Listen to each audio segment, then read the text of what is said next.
Olá pessoal, bem-vindo ao videoaula 22. Nós vamos ver agora a visualização de dados com o pacote ggplot2. Eu gravei esse conteúdo em 3 partes. Vamos começar carregando o pacote ggplot2, o nosso conhecido pacote dplyr. O que faz o pacote ggplot2? Ele faz diversos tipos de gráficos ou visualizações, baseado na chamada gramática dos gráficos em camadas, do inglês Layered Grammar of Graph. Essa metodologia parte do princípio que os gráficos podem ser criados em camadas. Primeiro, adicionamos os dados. Na segunda camada, o mapeamento aestético. Nós podemos mapear pela cor, tamanho, etc.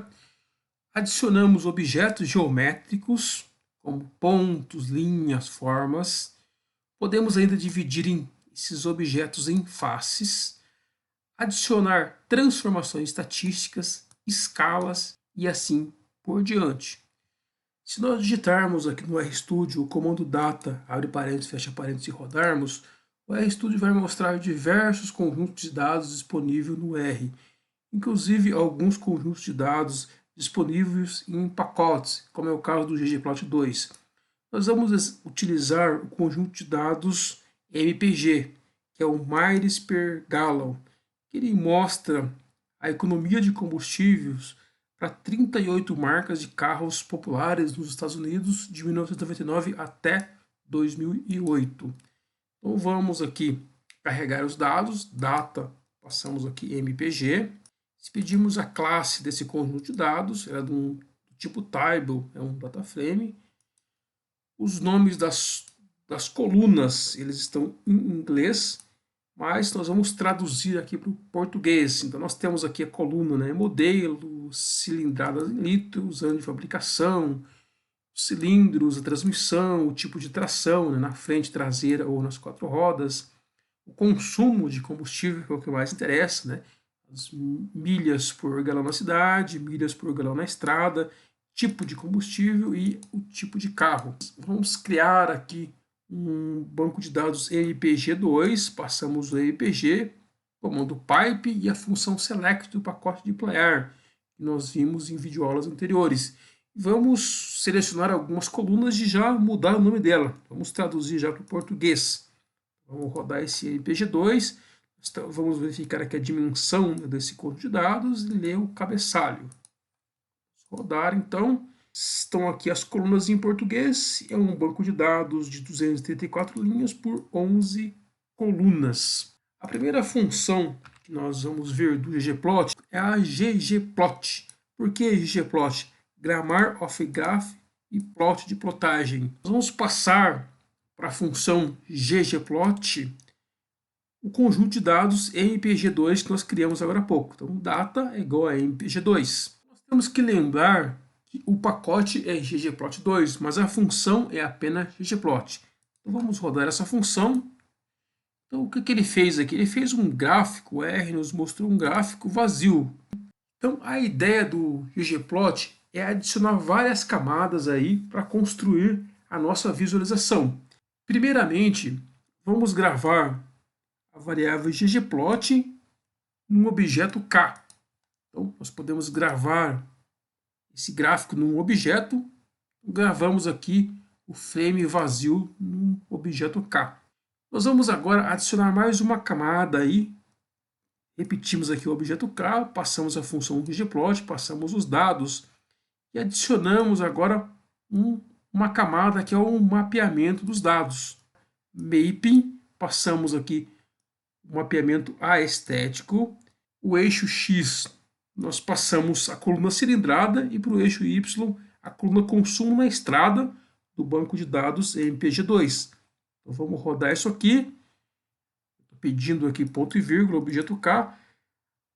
Agora tem um frame vazio, mas mapeado para o eixo X, cilindrada, e eixo Y, consumo na estrada. Só que ele não mostrou nada, porque nós não informamos o tipo de gráfico que nós queremos. Então vamos passar aqui o objeto L, adicionando ao objeto K um geome, que é o geome underline point. Vamos rodar isso aqui. Adicionamos ao objeto K pontos, que ele mostrou aqui para nós um gráfico de dispersão. Nós podemos pegar esse objeto L e adicionar mais uma camada, que é o Geome Underline Smooth, que é uma linha de tendência. Então agora adicionamos a linha de tendência. Automaticamente o R vai escolher para nós aqui um método e uma fórmula. Na próxima aula eu vou dizer para vocês como alterar isso aqui. Nós criamos aí o objeto M, com essa linha de tendência e um gráfico de dispersão. Nós vamos adicionar uma nova camada ao objeto M, que é o Facet Underline Grid. Passamos aqui ponto, tiozinho, tração. Tração é uma coluna do nosso banco de dados MPG2. Vamos rodar isso aqui para ver o que ele faz. Ele vai dividir os gráficos agora para cada tipo de tração. Tem um gráfico para tração 4x4, um outro para frente e outro para traseira, apenas passando a coluna tração. Se nós quisermos mudar agora a visualização para sentido horizontal, nós mudamos aqui tração para a esquerda, tiozinho, ponto. Então, vamos rodar isso aqui. Agora a visualização vai ser no sentido horizontal. Podemos também pegar o objeto O que nós criamos anteriormente e adicionar ali um tema para o gráfico, passando ali theme_bw. Nós mudamos aí algumas características da nossa visualização. Existem outros temas que eu vou mostrar para vocês depois. Então a ideia aqui é adicionar várias camadas para ir construindo a nossa visualização. Aqui em cima na função ggplot, nós fizemos um mapeamento aestético.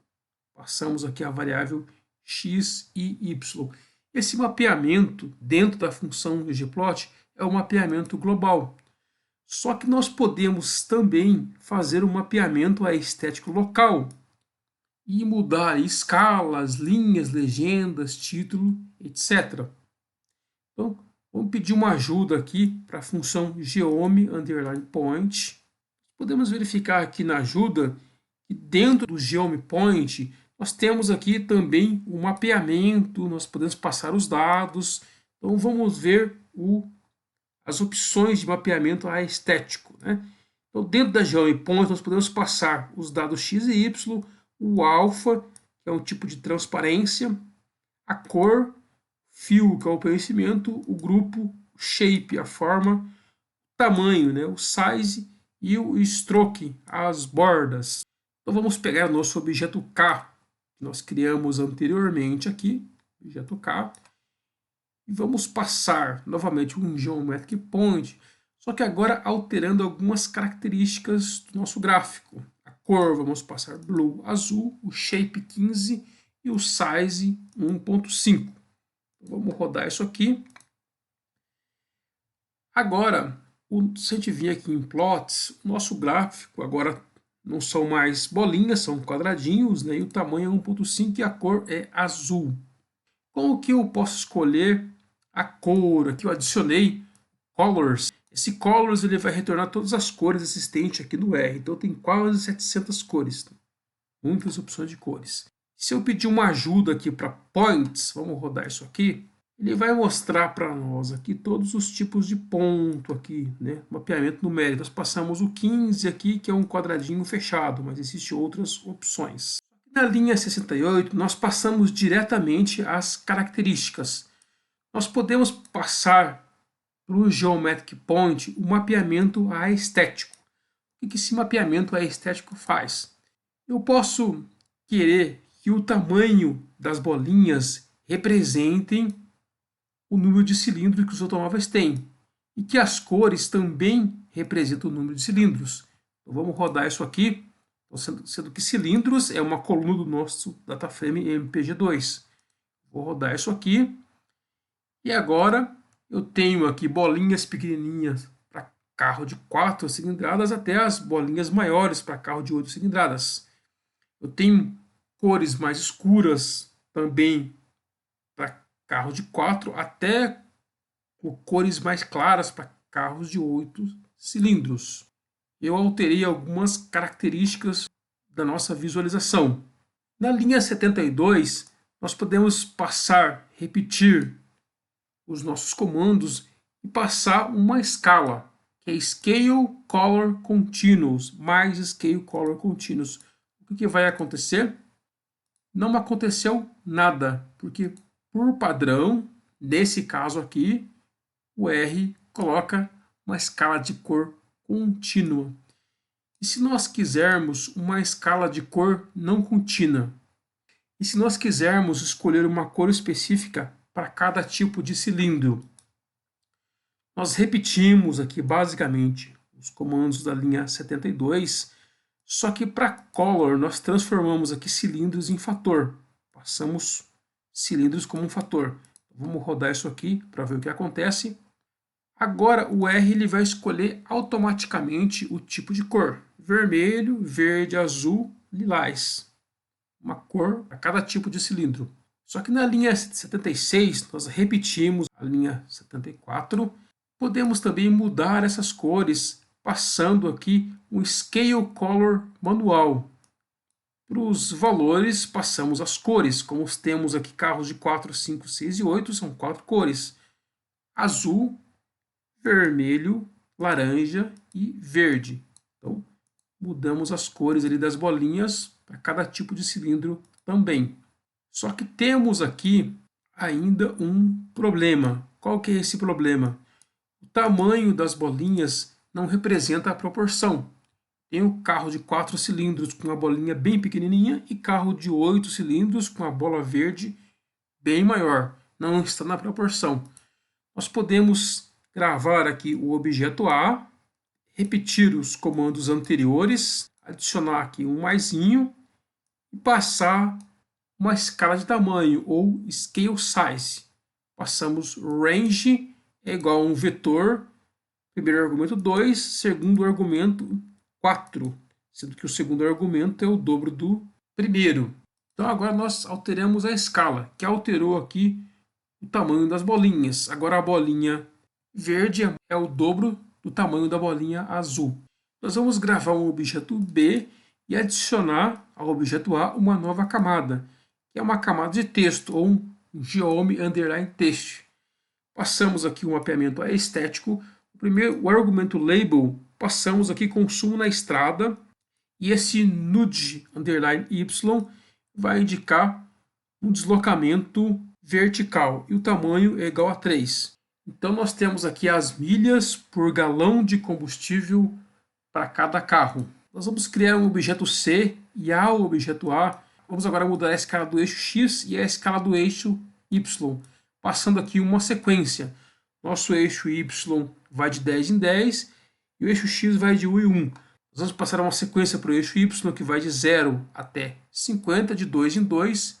E para o eixo X, o valor mínimo é igual a 1, o valor máximo é igual a 7 e agora vai de meio em meio. Então, alteramos também ali a escala dos eixos X e Y. Nós podemos adicionar também uma outra camada, que é o tema. Passamos aqui o argumento text é igual a element text e o tamanho é igual a 10. O que ele vai fazer? Vai pegar todos os textos do gráfico fora da parte de visualização e mudar o tamanho para 10. Podemos ainda, ao nosso objeto D criado anteriormente, acrescentar mais um geome, que é o geome underline vline, que vai adicionar uma linha vertical. Vamos passar aqui o intercepto igual a 4.2, cor vermelha, tamanho 10, e o alfa, que é a transparência, é igual a 30. Mais um outro objeto, geome underline hline, que vai adicionar uma linha horizontal. Passamos também o intercepto, a cor, o tamanho e a transparência, que é o alfa. Vamos rodar isso aqui. O que ele vai fazer? Ele vai acrescentar duas linhas aqui, uma linha vertical e uma linha horizontal, com um nível de transparência igual a 30%, né? E uma espessura ali específica, que é determinado pelo tamanho size. Nós vamos adicionar uma outra camada, que é uma camada annotate. Vamos passar aqui text, que é um tipo de anotação. Passamos aqui a posição X e a posição Y e o que nós queremos anotar no argumento label. Então, vamos anotar no gráfico, anotação no gráfico, ok. Vamos anotar, escrever qualquer coisa aqui para anotar. Passamos a cor e o tamanho. Vou rodar isso aqui. Então agora nós fizemos uma anotação aí dentro do nosso gráfico. Nós podemos fazer quantas anotações nós quisermos. Podemos também colocar um título, passando para labs, um title, né? Colocando um título no nosso gráfico, mudar o rótulo do eixo X com XLab e mudar o rótulo do eixo Y, né? Então agora o gráfico tem um título e mudamos também os rótulos aqui para tudo maiúscula, em caixa alta. A função tema que nós vimos aqui anteriormente, ela não tem apenas o argumento text, tem outros argumentos. Então podemos passar a posição da legenda, passamos aqui bottom, que é embaixo, podemos passar à direita ou acima. Podemos passar o legend box na posição horizontal e passamos novamente o argumento text aqui, que vai transformar o tamanho das fontes fora do corpo principal do gráfico. E passamos também um panel.grid measure, element underline line, passamos a cor gray 56, que vai mudar a cor do grid do gráfico. Vamos rodar isso aqui. Rodando essa linha, nós alteramos aí manualmente várias características do nosso gráfico. Nós também podemos passar alguns temas padrões, como theme dark, void, bw, classic, assim por diante. Então, ao nosso objeto i, vamos acrescentar aqui um theme underline dark, que ele vai mudar aqui para um tema padrão. Bom, pessoal, essa aí é a ideia básica do ggplot. O gráfico vai sendo alterado à medida que nós adicionamos mais e mais camadas. Então, pessoal, até a segunda aula, onde nós vamos ver outros tipos de gráficos. Obrigado!